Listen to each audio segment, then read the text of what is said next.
Tēnā koe, Mr. Speaker. Kia ora tātou katoa. Sir, if I can cut to the chase around this particular bill, as others have said, the purpose is to make the retrieving of student loan repayments from overseas-based students easier. And in that respect, I suppose we might say that it's not so much about the cost of education, but about the administration of loan repayments. So that the Minister puts a reasonable case, I think, that overseas-based borrowers are not paying their share of the student loan bill.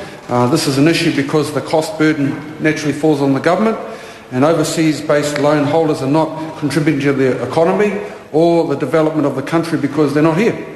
As I understand it, according to the Minister, the least they can do is pay back the money they owe for the education the country afforded them through an interest loan scheme, and we have, as a party, have some sympathy with those general views. The Māori Party policy around student loans is to reduce the cost burden to students.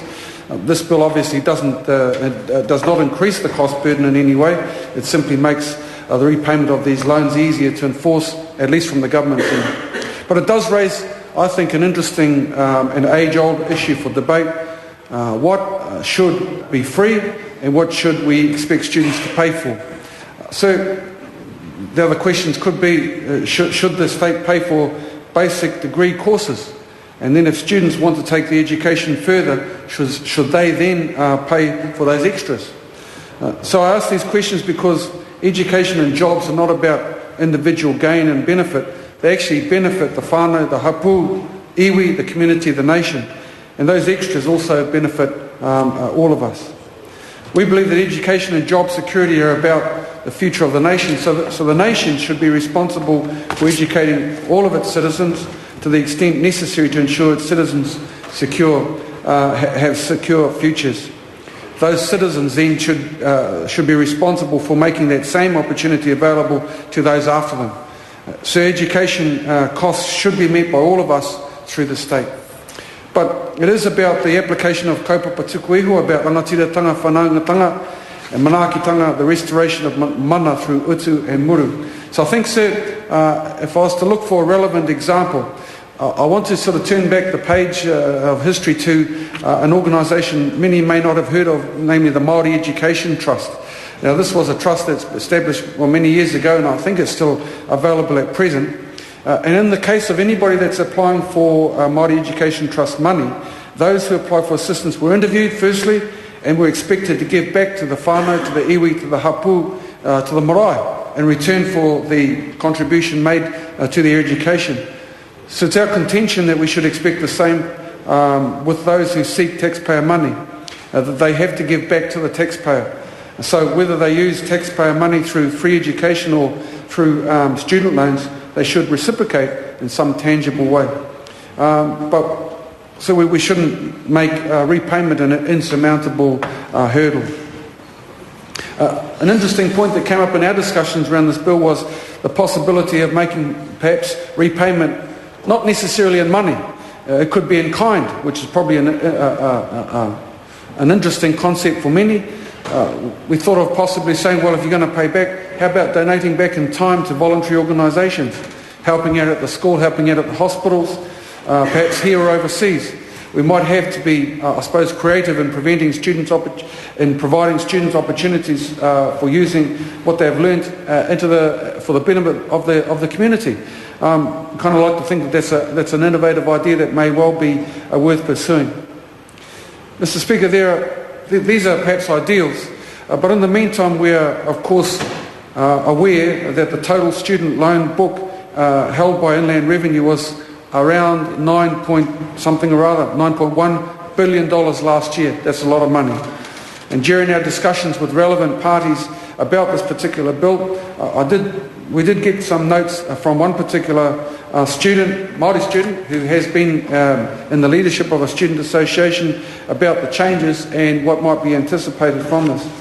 The view of this particular person was that it's pretty difficult to argue against reducing the repayment holidays, because the reality is that if a student is spending more than a year away from home, then it's pretty clear they're on a holiday. That's what he said. And furthermore, the people who have spent 3 years out of the country are likely to stay overseas.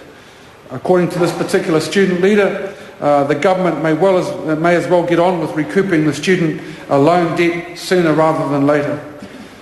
So it would be fair to say, however, that not all students shared this particular view.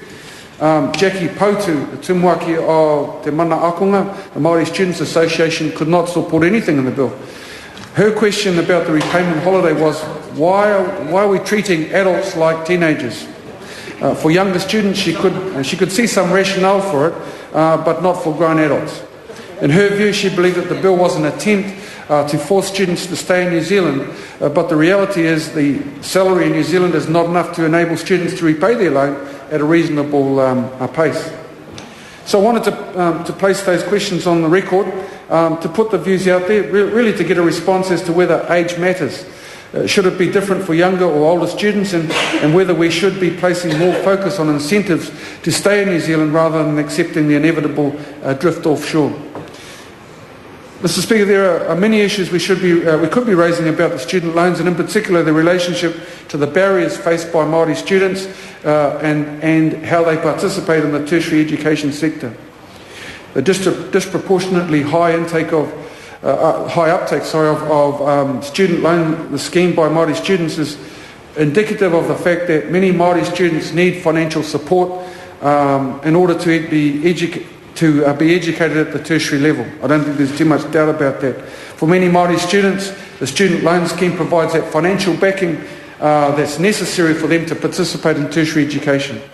While the cost is still a major barrier, Māori have seen the student loan scheme as an opportunity for them to gain qualifications that they could otherwise not afford to even contemplate, and we should, I think, support that.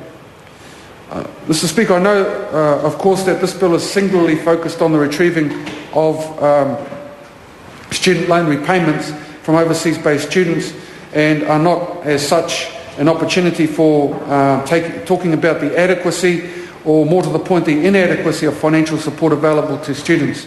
But they are critical issues for the future of the nation, and the House can rest assured that even if this debate does not provide the chance to debate the range of issues that we, of the Māori Party at least, would like, there is another chance coming up in another few weeks or so, and that's called the election, and we look forward to that coming up. Kia ora tātou. Sam Lutuanga. Thank you, Mr.